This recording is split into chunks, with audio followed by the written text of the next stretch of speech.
Hey guys, this is Edward from Edward Labs. Welcome to my channel. If you are new to this channel, please hit the subscribe button below.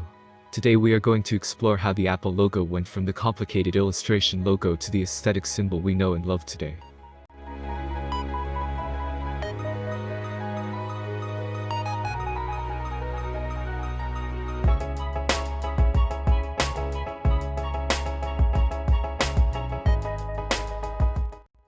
Apple is arguably an iconic brand in the history of technologies.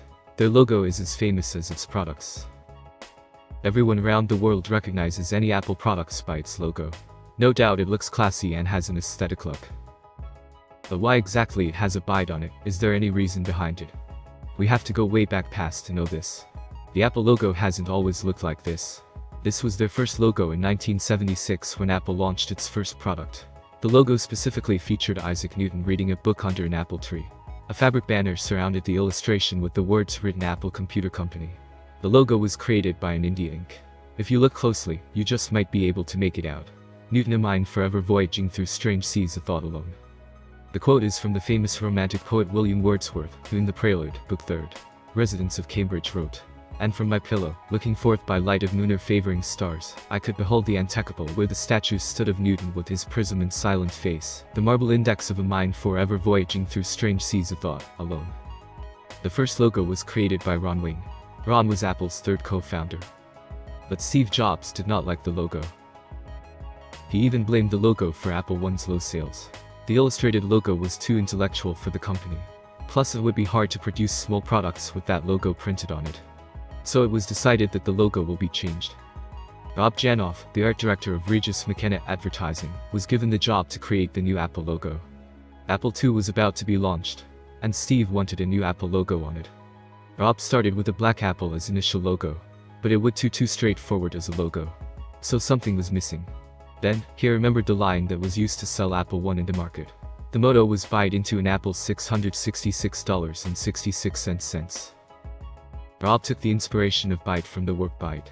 That's how the famous Apple logo was created. Bob also said that the byte on the apple was for scale, so people understood that it was an apple and not a cherry. However, Bill Kelly, the man who worked with Rob at the same time, had a different story. He said the byte on the apple had a biblical reference. According to him, the byte was inspired by Adam and Eve's story where Eve eats the fruit from the tree of knowledge.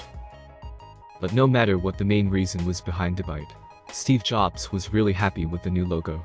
The colorful logo was good, but it was complicated to print. Printing colored strips side by side has to be done in separate steps. And if just one strip is misplaced, it will overlap with the other colors and have to be redone. This means printing the Apple logo was an expensive process.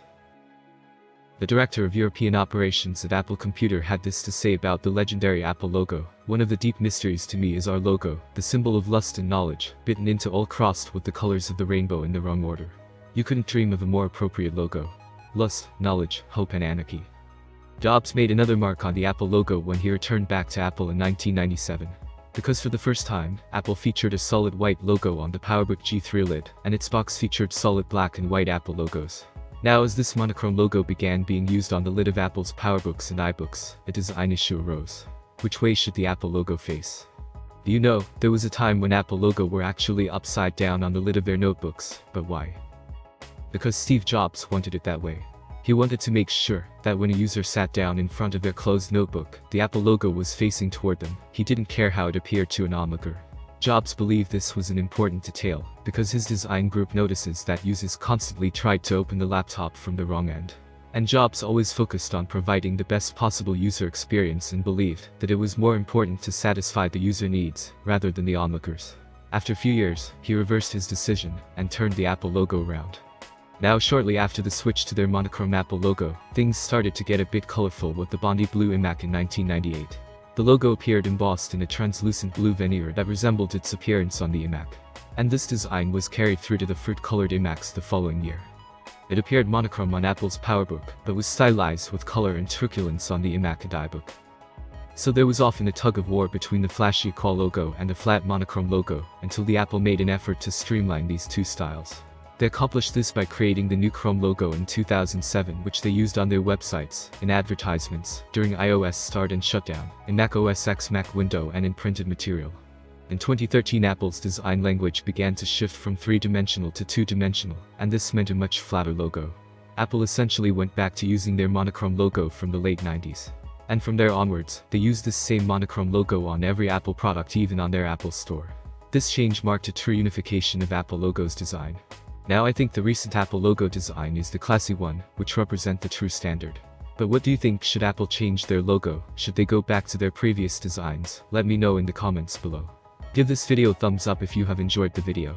Also subscribe to this channel and help us grow. Your support helps us making more and more interesting tech-related videos. Well, that's me signing off. Thanks for watching. I will see you in the next video.